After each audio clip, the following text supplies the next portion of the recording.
Assalomu alaykum hammaga. Bugungi video darslikda sizlar bilan 5 million so'm va 50 million so'm pul topadigan marketologlar haqida gaplashamiz. Ularning farqi nima? Ular nima ish qiladi? Nimaga ularga unaqa pul berishadi? Ularning vazifalari nima va qanaqasiga siz kattaroq darajaga chiqsangiz bo'ladi? Shu haqida bugun sizlar bilan gaplashamiz. Bo'lmasam boshladik. 5 million so'm pul topadigan marketologlar, ya'ni o'rtacha $300 deb oladigan bo'lsak, ular ko'proq SMM mutaxassislari. SMM mutaxassislari social media marketing, ya'ni aslida social media marketing manager, ya'ni ular ham marketolog, faqat ular ijtimoiy tarmoqlarning ichida ular marketolog.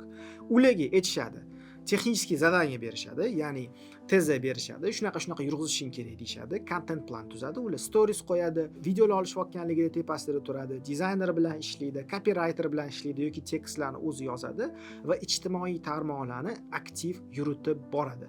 Ko'pincha bunaqa mutaxassislar kichkina loyihalarda ishlashadi. Salon krasoti, do'kon, magazin yoki katta bizneslar, katta jamoa marketing jamoalarida yordamchi sifatida, SMM ni boshqaradigan yordamchi sifatida, project manager sifatida SMM loyihalar uchun faoliyat yuritib borishadi. Endi bo'lsa 10 million so'mdan 15 million so'm pul topadigan marketologlar haqida gaplashamiz. Bu marketologlar kimlar? Bu marketologlar ijtimoiy tarmoqlar orqali, har xil platformalar orqali reklama yoqishni biladiganlar. Ko'pinchalik bular Yandex orqali ham, Google orqali ham, target reklamasini ham va boshqa platformalarda reklama berishni bilishadi. Bunaqa turdagi marketologlarning asosiy vazifalaridan bittasi bu raqobatchilarni to'g'ri analiz qilish, to'g'ri UTP o'ylab topish, biznesga doim qiziqarli takliflar berish, targetga chiqib ketadigan videolarga kreativ yozish, to'g'ri kreativlarni yozish, ya'ni Google'ga, Yandexga chiqib ketadigan reklamalarda to'g'ri offerlar, to'g'ri takliflar bera olish. Bundan tashqari, bu turdagi marketologlar yana bir necha vazifalarni bajarishadi. Masalan, sotuv varonkalarini tuzish. Sotuv varonkalari, avto varonkalari, lead qaqqa tushyapti, qanaqa ularni обработка qilish kerak, ularni qizdirish yoki jamoani boshqarish ham bularning vazifalariga kiradi. Shu copywriter, videograf, mobilograf, dizayner bilan ishlash. Va yana oxirgi vazifalardan bittasi bu to'g'ri hisob-kitob qilish. Ya'ni bu marketolog necha pulga klient olib berayotganini ko'pincha biladi.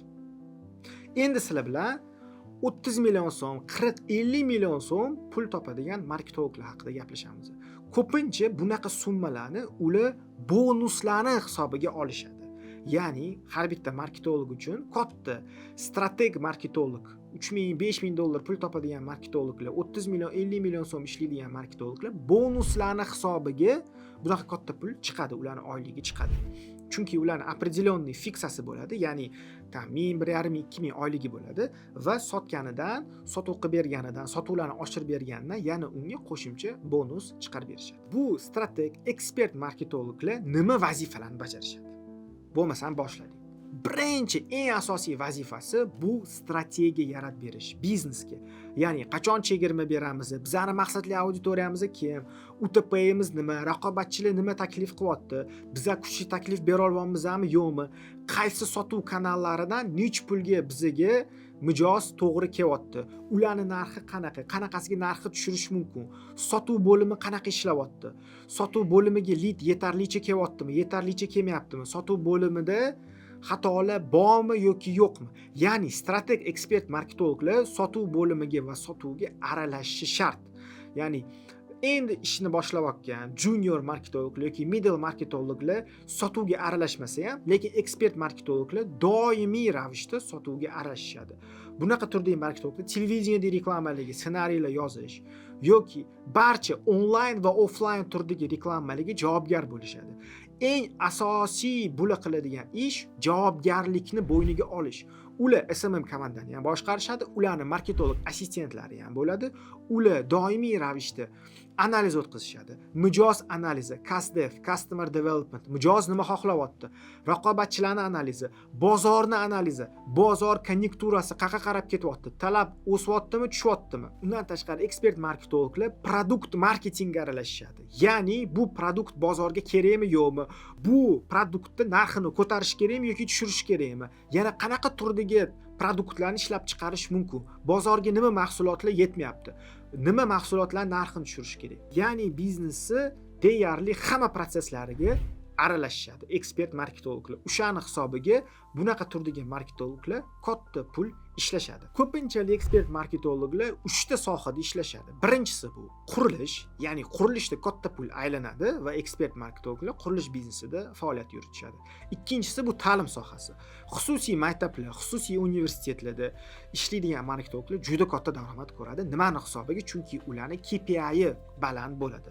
Ya'ni tasavvur qiling, universitetga 1000 ta, 2000 ta yoki xususiy maktabga 500 ta, 1000 ta o'quvchi yig'ib bersangiz, sizga ozgina pul bersa ham har bitta o'quvchi, har bitta talabaga katta pul topasiz siz. Undan tashqari e-commerce, ya'ni internet magazinlarni yurg'izadigan marketologlar ham katta pul topishadi. Va yana bittasi esimdan chiqib qoldi. Bu meditsina sohasida ishlaydigan marketologlar ham katta pul topishadi. Ya'ni bundoq o'ylab qarasa, hammasi borib, siz biznesga qanchalik katta qiymat bera olasiz va qanchalik katta mas'uliyatni bo'yningizga ola olasiz. Shunga borib taqaladi. Masalan, qurilish biznesida aytaylik, uy, masalan, $20,000 turadi себестоимости. Birga bir qo'yib sotsa, tadbirkor $40,000 bo'ladi. Siz birovga $20,000 toza foyda olib kelib berayotganingiz uchun undan u sizga bir necha foiz chiqarib beradi va siz katta pul topasiz. Lekin xuddi shu ishni siz salon krasotida qilsangiz, misol uchun yoki go'sht do'konida qilsangiz, bunaqa bo'lmasligi mumkin yoki kiyim do'konida. Nimaga? Chunki ular unaqa katta pul aylantirmaydi. Ularning marjasi unaqa katta emas. Siz bitta tadbirkorga bitta uy sotib bersangiz, u 10 ming, 20 ming, 30 ming dollar pul ishlasa, siz bitta dona kiyim yoki bitta dona mebel sotib bersangiz, tadbirkor unaqa katta pul ishlamaydi. Shuni hisobiga u sizga katta pul chiqarib bermaydi. Ya'ni bu oddiy matematika. Va ekspert marketologlar bilish kerak bo'lgan so'nggi narsa bu katta jamoalarni boshqarish va trendlarni doimiy kuzatish.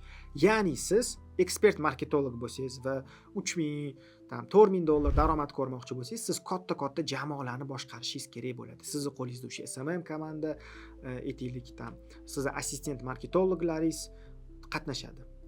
Endi bularni to'g'ri boshqarish kerak. Bularga to'g'ri KPI berish kerak. Biznesni to'g'ri yuritish kerak. Va qo'shimchasiga siz trendlarni bilishingiz kerak. Ya'ni Threads chiqdi, TikTok chiqdi, yangicha bloger chiqdi, yangicha trend chiqdi, YouTube'da hozir продвижение qilish zo'r ketayotgan ekan degan siz har doim trendlarni bilib, biznesga qo'llab, uni doimiy ravishda rivojlantirib borsangiz, siz katta oylik topadigan marketologga aylanasiz. Albatta, boya aytganimdek, xususiy universitetlar yoki qurilish kompaniyalari marketologlari vobshe katta pul topishi mumkin. 50 ming, 100 ming dollarlar pul topadiganlar ham bor, masalan, bitta kvartalda. Lekin bu eksklyuziv. Ya'ni bu 100 tadan bitta marketologlarda bo'ladigan holat. Shunga men общий qilib gapiryapman. Agar siz marketolog bo'lsangiz yoki marketing sohasiga qiziqsangiz, junior darajasida bo'lsangiz yoki middle ekspertga chiqmoqchi bo'lsangiz, meni maxsus dasturim bor marketing bo'yicha. Onlayn va offlayn darslarni o'taman. Shu darslar haqida ma'lumot olish uchun YouTube'da описаниеda raqam qoldiraman va veb-saytimizni qoldiraman. Shu veb-sayt bo'yicha raqamingizni qoldiring va bizning sotuv menejerlarimiz siz bilan bog'lanishadi va siz dastur bilan to'liq tanishib chiqishingiz mumkin. Keyingi videolarda yoki darsda ko'rishguncha xayr salomat bo'linglar.